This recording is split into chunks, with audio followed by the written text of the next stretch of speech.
उत्तर प्रदेश की राजनीति में एक बार फिर से बड़ा उलटफेर होता हुआ दिखाई दे रहा है। जिस बहुजन समाज पार्टी को बीते कुछ सालों से कमजोर, खत्म और घांसिए पर खड़ा होता हुआ बताया जा रहा था, उसी बहुजन समाज पार्टी ने अब 2027 के चुनावों को लेकर पूरी ताकत झोंक दी है। मायावती ने साफ संदेश दे दिया है कि 2027 में सरकार बनाई जाएगी और इसके लिए समाज को एकजुट किया जाएगा। हाल ही में हुई बहुजन समाज पार्टी की बड़ी बैठक में जो नारे लगे, जो जोश दिखा और जो दावे किए गए, उसने साफ कर दिया कि पार्टी अब रक्षात्मक नहीं बल्कि आक्रामक मोड में आ चुकी है। बैठक में कहा गया है कि मुसलमान समाज एकजुट हो है, बहुजन समाज पूरी तरह तैयार है और अब ब्राह्मण समाज को भी साथ लाया जाएगा, जिसकी पहल खुद मायावती ने कर दी। आपको बताएं कि जिस तरीके से घूसखोर पंडित का विरोध मायावती ने दर्ज कराया, उसके बाद एक बड़ा ब्राह्मण वोट बैंक सीधे तौर पर मायावती के पक्ष में आ गया। आपको बताएं कि बैठक के बाद सबसे बड़ी खबर ये सामने आई कि मायावती 2027 में 70 से ज़्यादा विधानसभा सीटों पर ब्राह्मण प्रत्याशियों को चुनाव मैदान में उतार सकती हैं। ये फैसला कोई नया प्रयोग नहीं है, बल्कि 2007 के उस फार्मूले की वापसी माना जा रहा है, जब ब्राह्मण बहुजन गठजोड़ के दम पर बहुजन समाज पार्टी ने प्रचंड बहुमत से अपनी सरकार बनाई। उस दौर के नारे थे, हाथी नहीं गणेश है, ब्रह्मा विष्णु महेश है। इसीलिए एक बार फिर से यही नारा राजनीतिक गलियारों में सुनाई देने लगा है।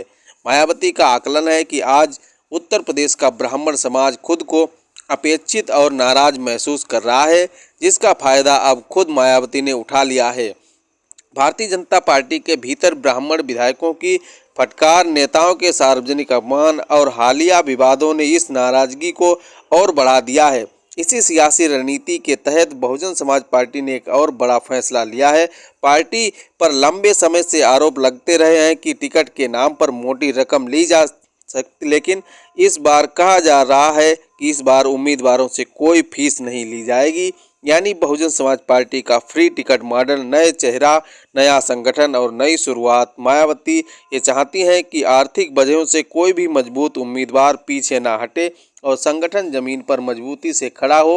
हालांकि सच्चाई ये भी है कि मौजूदा समय में बहुजन समाज पार्टी की स्थिति बेहद कमज़ोर है।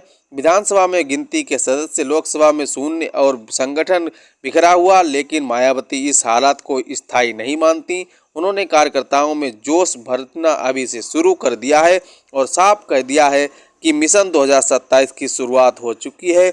अब बड़ा सवाल यह है कि क्या ब्राह्मणों को क्या 70 से ज़्यादा टिकट और फ्री टिकट की रणनीति मायावती के लिए सत्ता के करीब उनको लेकर जाएगी, या ये दांव भी सिर्फ सियासी बनकर रह जाएगा।